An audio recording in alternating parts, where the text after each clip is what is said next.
হুমায়ুন আহমেদের লেখা সোনার মাছি। টেলিপোর্টেশন শব্দটার সঙ্গে কি আপনি পরিচিত? না।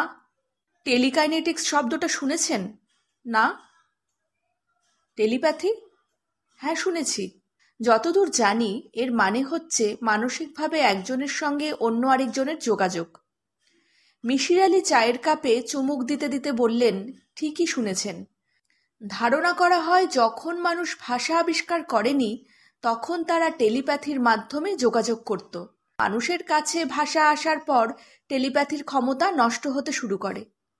আমি বললাম, আপনি কি টেলিপ্যাথির কোনো গল্প শোনাবেন? মিসির আলি বললেন, না, আমি একটা সোনার মাছির গল্প শোনাবো। এই মাছিটার টেলিপোর্টেশন ক্ষমতা ছিল। সেটা কি? মিসির আলি বললেন, মনে করুন আমার এই চায়ের কাপটা বিছানায় রাখলাম, হাত দিয়ে ধরলাম না, মানসিক ক্ষমতা প্রয়োগ করলাম। কাপটা আস্তে আস্তে আমার দিকে আসতে শুরু করলো। একে বলে টেলিকাইনেটিক্স। আবার মনে করুন কাপটা বিছানাতেই আছে, হঠাৎ দেখা গেল কাপটা টেবিলে। একে বলে টেলিপোর্টেশন। সায়েন্স ফিকশনে প্রায়ই দেখা যায় এলিয়েনরা এক জায়গা থেকে অদৃশ্য হয়ে অন্য জায়গায় উদয় হচ্ছে। পড়েছেন না এ ধরনের গল্প? পড়েছি। লেডি নিভানের উইন্ডো অব দ্য স্কাই বইটাতে আছে। মিসির আলি বললেন, ম্যাজিশিয়ানরা টেলিকাইনেটিক্স এবং টেলিপোর্টেশন দু ধরনের খেলাই দেখান। মঞ্চের দুপ্রান্তে দুটো কাঠের খালি বাক্স রাখা হয়েছে। রূপবতী এক তরুণী একটা বাক্সে ঢুকলেন। বাক্স তালা দিয়ে দেয়া হলো। তালা খুলে দেখা গেল মেয়েটি নেই। সে অন্য বাক্সটা থেকে বের হলো। চমৎকার ম্যাজিক, কিন্তু কৌশলটা অতি সহজ। আমি আগ্রহ নিয়ে বললাম, কৌশলটা কি? মিসির আলি বললেন, সেটা আপনাকে বলবো না। আপনাকে কৌশল বলে দেওয়ার অর্থ চমৎকার একটা ম্যাজিকের রহস্য নষ্ট করা। কাজটা ঠিক হবে না। বরং সোনার মাছির গল্পটাই শুনুন। আমি মিসির আলির বাড়িতে এসেছি নিমন্ত্রিত অতিথি হয়ে। রাতে বিশেষ কোনো খাবার খাবো, যা খেয়ে মিসির আলি আনন্দ পেয়েছেন। তিনি আমাকেও সেই আনন্দ দিতে চান। তিনি খুলনার একটা কাজের ছেলে রেখেছেন, বছর 13-14, নাম জামাল। এই ছেলেটি রান্নায় ওস্তাদ।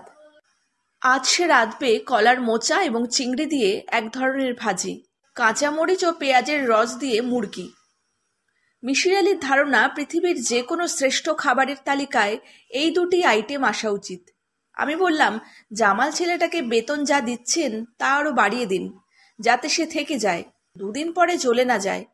মিসির আলি বললেন, বেতন যতই বাড়ানো হোক এই ছেলে থাকবে না, আমার টেলিভিশনটা চুরি করে পালাবে। কিভাবে বুঝলেন? মিসির আলি বললেন, ওর দৃষ্টিতে চোর ভাব প্রবল।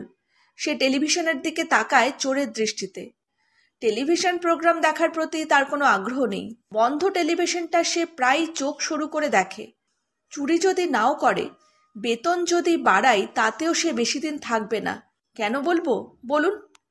খুব ভালো যারা রাঁধুনি তারা রান্নার প্রশংসা শুনতে চায়। এই প্রশংসা তাদের মধ্যে ড্রাগের মতো কাজ করে। তবে একই লোকের প্রশংসা নয়, তারা নতুন নতুন মানুষের প্রশংসা শুনতে চায়। এই জন্যেই এক বাড়ির কাজ ছেড়ে অন্য বাড়িতে ঢোকে। ওর কথা থাক, গল্পটা শুরু করি। করুন। গল্পটা আমার না, আমার পিএইচডি থিসিসের গাইড প্রফেসর নেশার অ্যালিংটনের। আমি বিস্মিত হয়ে বললাম, আপনার পিএইচডি ডিগ্রি আছে নাকি? হ্যাঁ। কোনোদিন তো বলতে শুনলাম না। মিসির আলি বললেন, ডিগ্রি বলে বেড়াবার কিছু তো না। পিএইচডি দামি কোনো ঘড়ি না যে হাতে পড়ে থাকবো, সবাই দেখবে। আপনার নিজেরও তো একটা পিএইচডি ডিগ্রি আছে, নামের আগে কখনো ব্যবহার করেছেন? আমি বললাম, করিনি, কিন্তু আমার এই বিষয়টা সবাই জানে, আপনারটা কেউ জানে না। না জানুক। আমার গাইড প্রফেসর নেশার অ্যালিংটনের কথা দিয়ে শুরু করি। বেটেখাটো মানুষ, চমৎকার স্বাস্থ্য, হাসি খুশি স্বভাব। নেশা হচ্ছে কাঠের অদ্ভুত অদ্ভুত আসবাব বানানো। 3 কোণ টেবিল, যার এক কোণা ঢালু, টেবিলে রাখলেই গড়িয়ে পড়ে যায়। 45 ডিগ্রি বাঁকা বুকশেল্ফ, যার মাথায় খুঁটি বসানো। দূর থেকে দেখলে মনে হয় একটা মানুষ মাথায় হাত দিয়ে শুয়ে আছে। একটা চেয়ার বানিয়েছেন যার দুটো হাতল উল্টো দিকে। আমি একদিন বললাম, এই ধরনের অদ্ভুত ফার্নিচার কেন বানাচ্ছেন স্যার? তিনি বললেন, মানুষের মনের ওপর চাপ সৃষ্টি করার জন্যে এগুলি বানাই। মানুষের ব্রেন এমনভাবে তৈরি যে সে কনভেনশনের বাইরে যেতে চায় না। আমার চেষ্টা থাকে মানুষকে কনভেনশনের বাইরে নিয়ে যাওয়া। আমি বললাম, স্যার, চেয়ারের হাতলটাকে হাত রাখার জন্যে, এটা প্রয়োজন। আপনি প্রয়োজনকে বাদ দেবেন কেন? স্যার বললেন, তুমি চেয়ারটায় বসো। স্যার বললেন, হাত কোথায় রাখবে এই নিয়ে অস্বস্তি বোধ হচ্ছে না? জি হচ্ছে। স্যার বললেন, চেয়ারটায় হাতল থাকলে তুমি চেয়ারে বসা মাত্র তোমার হাতের অস্তিত্ব ভুলে যেতে। এখন ভুলবে না, যতক্ষণ চেয়ারে বসে থাকবে ততক্ষণই মনে হবে তোমার দুটো হাত আছে। আমি স্যারের কথা ফেলে দিতে পারলাম না, অদ্ভুত মানুষটার যুক্তি গ্রহণ করতে বাধ্য হলাম। তার সঙ্গে অতি দ্রুত আমার সখ্য হলো। পাঠ ঘষতে ঘষতে তিনি বিচিত্র বিষয়ে গল্প করতেন, আমি মুগ্ধ হয়ে শুনতাম। এক ছুটির দিনে তার বাড়িতে গেছি। তার ব্যক্তিগত লাইব্রেরি থেকে দুটো বই নেওয়া দরকার। স্যার কাঠের কাজ বন্ধ করে সুইমিং পুলের পাশের চেয়ারে শুয়ে আছেন। তাকে খানিকটা বিষণ্ণ মনে হচ্ছে। আমি বই দুটির কথা বললাম। তার উত্তরে স্যার বললেন, মিশির আলি, চলো সুইমিং করি। আমি দারুণ অস্বস্তিতে পড়লাম। স্যার একা মানুষ, বিশাল বাড়িতে তিনি ছাড়া দ্বিতীয় কোনো প্রাণী নেই। সুইমিং পুলে তিনি যখন নামেন তখন পুরো নগ্ন হয়ে নামেন। নগ্ন অধ্যাপকের সঙ্গে সাঁতার কাটা সম্ভব নয়। আমি বললাম, স্যার আমার শরীরটা আজ ভালো নেই, আজ পানিতে নামবো না। স্যার কিছুক্ষণ আমার দিকে তাকিয়ে থেকে বললেন, নগ্নতা নিয়ে তোমাদের সূচিবায়ুটা আমি ঠিক বুঝতে পারি না। আমার স্ত্রী অ্যানি যখন জীবিত ছিল তখন আমরা দুজন সম্পূর্ণ নগ্ন হয়ে সাঁতার কাটতাম। আমার জীবনের অল্প কিছু আনন্দময় মুহূর্তের মধ্যে ওই দৃশ্যটি আছে। এখন আমি একা নগ্ন হয়ে সাঁতার কাটি। আমার সঙ্গে সাঁতার কাটে অ্যানির স্মৃতি। আমি বললাম, স্যার আজ কি ম্যাডামের মৃত্যু দিবস? তিনি বললেন, তোমার বুদ্ধি ভালো, কিভাবে ধরেছ? আমি বললাম, ম্যাডামের কোনো কথা কখনো আপনার কাছ থেকে আগে শুনিনি, আজ শুনলাম। আপনি হাসি খুশি মানুষ, আজ শুরু থেকেই দেখছি আপনি খুব বিষণ্ণ। স্যার বললেন, মিশির আলি, আমার স্ত্রী ছিল নর্থ আমেরিকার সবচেয়ে রূপবতী মহিলা এবং নর্থ আমেরিকার সবচেয়ে বোকা মহিলা। ওই বোকা মহিলা আমাকে পাগলের মতো ভালোবাসত। বোকা বলেই হয়তো বাসত। বুদ্ধিমতীরা নিজেকে ভালোবাসে, অন্য কাউকে ভালোবাসতে পারে না, ভালোবাসার ভান করে। তুমি লাইব্রেরি ঘরে গিয়ে বসো, আমি সাঁতার কেটে আসছি। আজ তুমি আমার সঙ্গে লাঞ্চ করবে। পিৎজার অর্ডার দেয়া আছে, পিৎজা চলে আসবে। পিৎজা অ্যানির অতি পছন্দের খাবার ছিল, আমার না। তবে আজকের দিনে আমি নিয়ম করে পিৎজা খাই। লাঞ্চ পর্ব শেষ হয়েছে। আমি স্যারের সঙ্গে লাইব্রেরি ঘরে বসে আছি। প্রয়োজনীয় দুটো বই আমার হাতে। বিদায় নিয়ে চলে আসতে পারি। আজকের এই বিশেষ দিনে বেচারাকে একা ফেলে যেতেও খারাপ লাগছে। কি করব ঠিক বুঝতে পারছি না। স্যার বললেন, তোমার কাজ থাকলে চলে যাও, আমাকে কোম্পানি দেবার জন্যে বসে থাকতে হবে না। নিঃসঙ্গতাও সময় বিশেষে গুড কোম্পানি। আর যদি কাজ না থাকে তাহলে বসো, গল্প করি। অ্যানির বোকামির গল্প শুনবে? স্যার বলুন। অ্যানির প্রথম শখ ছিল আবর্জনা কেনা। তার শপিংয়ের নাম আমি দিয়েছিলাম গার্বেজ শপিং। এই বাড়ির বেসমেন্টের বিশাল জায়গা তার কেনা গার্বেজে ভর্তি। সময় করে একদিন দেখো, মজা পাবে। কি নেই সেখানে? বাচ্চাদের খেলনা, বাসন, কাচের পুতুল, তোয়ালে, সাবান। সাবান এবং তোয়ালের প্রতি তার টান ছিল, অবসেশন। সাবান দেখলেই কিনবে। মোড়ক খুলে কিছুক্ষণ গন্ধ শুকবে, তারপর রেখে দেবে। তোয়ালের ভাঁজ খুলে কিছুক্ষণ মুখে চেপে রাখবে, তারপর সরিয়ে রাখবে।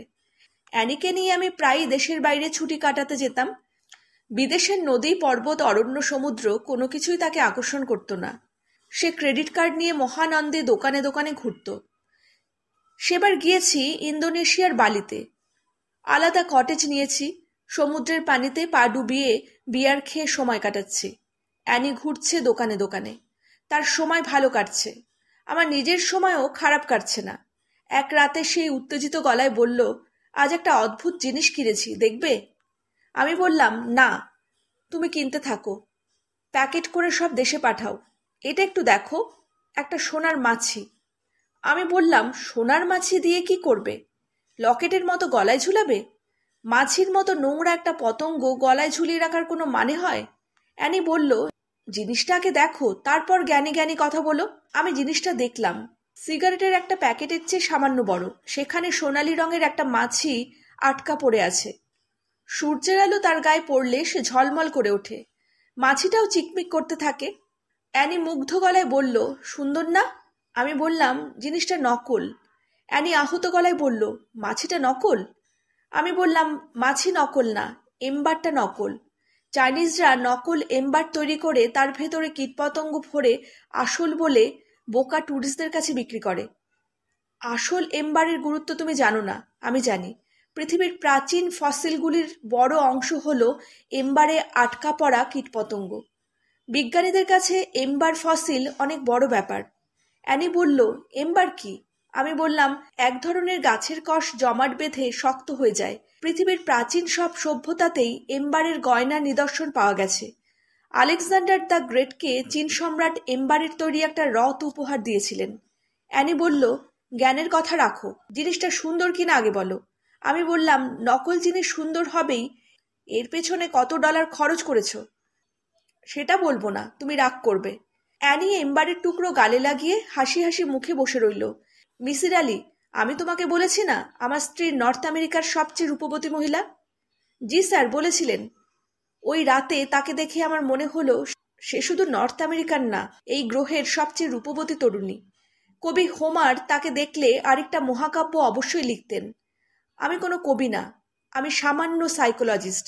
আমি অ্যানির হাত ধরে বললাম, আই লাভ ইউ। অ্যানি বলল, I love my golden fly. আমি সামান্য চমকালাম।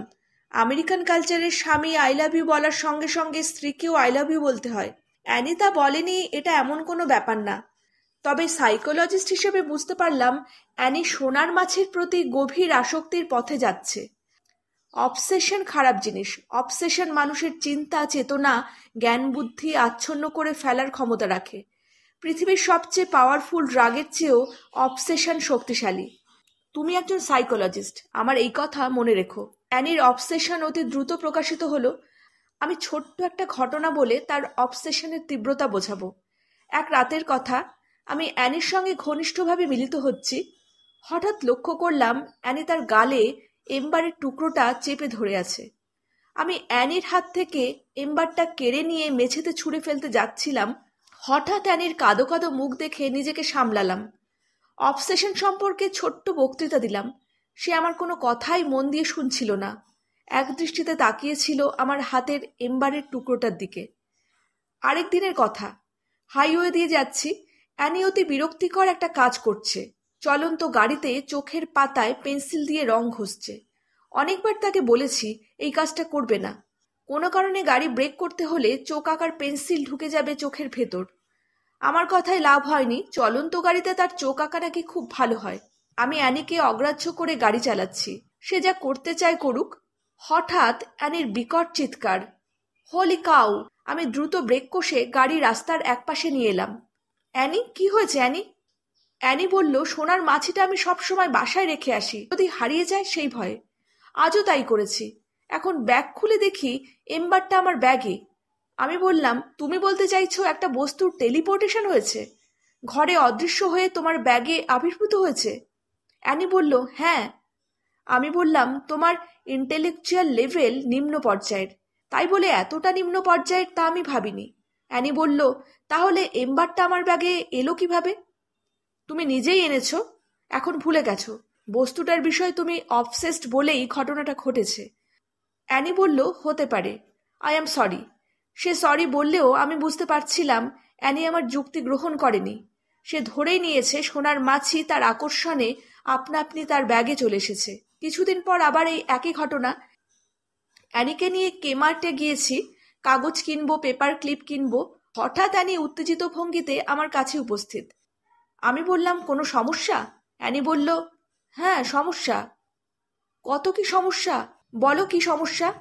অ্যানি বলল, শুনলে তো তুমি রেগে যাবে। রাখবো না, বিরক্ত হতে পারি। তোমার সেই সোনার মাছি আবার ব্যাগে চলে এসেছে? অ্যানি নিচু গলায় বলল, হ্যাঁ। আজ আমি নিজের হাতে এম্বারটা ড্রয়ারে রেখে তোমাকে নিয়ে বের হয়েছি, তুমি ঘরে তালা দিয়েছ। আমি বললাম, ভালো করে মনে করে দেখো। আমি তালা দেবার পরপর তুমি বললে কিচেনের চুলা বন্ধ করেছো কিনা মনে করতে পারছি না। আমি তালা খুললাম, তুমি ঘরে ঢুকলে। ঘর থেকে বের হবার সময় সোনার মাছি নিয়ে আসনি তো? অ্যানি বিড়বিড় করে বলল, আমি শুধু কিচেনেই ঢুকেছি, অন্য কোথাও না, বিশ্বাস করো। আমি বললাম, তুমি ভাবছো কিচেনে ঢুকেছ। চূড়ান্ত পর্যায়ে অবসেশনে এমন ঘটনা ঘটে। সরি। আমি বললাম, সরি বলার কিছু নেই। তোমাকে সোনার মাছির ব্যাপারটা ভুলে যেতে হবে। পারবে না? তুমি বললে পারবো। একজন সেন্সেবল মানুষ যা করে আমি তাই করলাম। অ্যানির সোনার মাছি লুকিয়ে ফেললাম। অ্যানি তা নিয়ে খুব যে অস্থির হলো তা না, কারণ তখন তার জীবনে মহা বিপর্যয় নেমে এসেছে। তার ক্যান্সার ধরা পড়েছে। তাকে ভর্তি করানো হয়েছে সেন্ট লুক হাসপাতালে। ডাক্তার 3য় দফা অপারেশন করেছেন, রেডিওথেরাপিও শুরু হয়েছে। পরীর চেয়ে রূপবতী একটি মেয়ে আমার চোখের সামনে প্রেতের মতো হয়ে গেল। মাথার সব চুল পড়ে গেল, শরীর শুকিয়ে 9-10 বছর বয়সী একটা শিশুর মতো হয়ে গেল। শুধু চোখ দুটো ঠিক রইল। পৃথিবীর সব মায়া, সব সৌন্দর্য জমা হলো দুটো চোখে।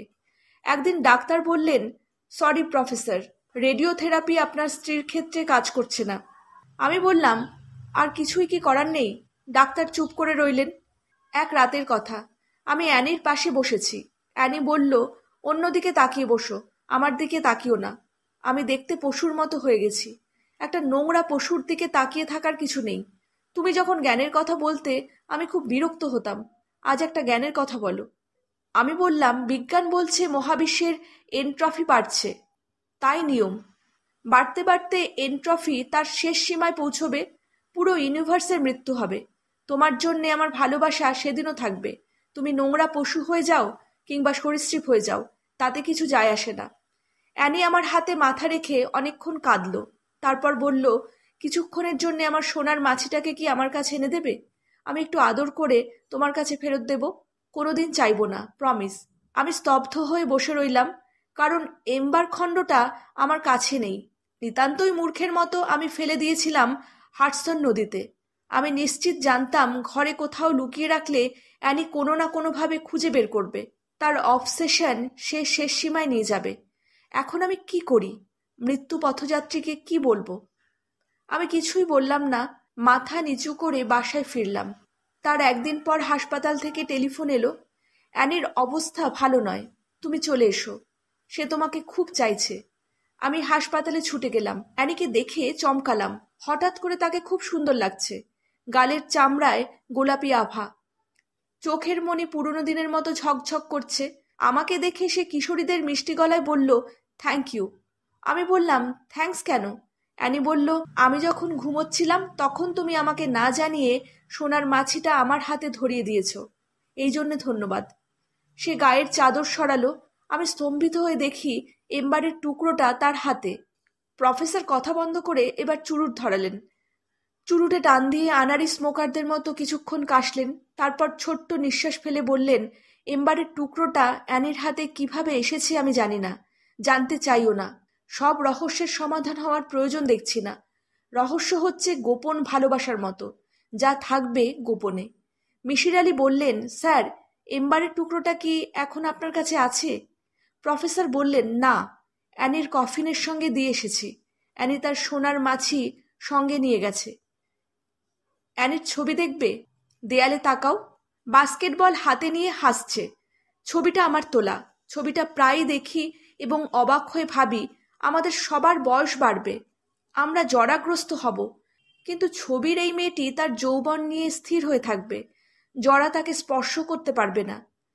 প্রফেসর চুরুট হাতে উঠে দাঁড়ালেন, দ্রুত ঘর থেকে বের হলেন। তার চোখে পানি চলে এসেছে। তিনি সেই পানি তার ছাত্রকে দেখাতে চান না। হুমায়ুন আহমেদের লেখা মিশির আলি সোনার মাছি এখানেই শেষ হলো। যদি আমার গল্প পাঠ আপনাদের ভালো লেগে থাকে, লাইক, শেয়ার, কমেন্ট আর সাবস্ক্রাইবের মাধ্যমে চ্যানেলটির সাথে অবশ্যই থাকবেন।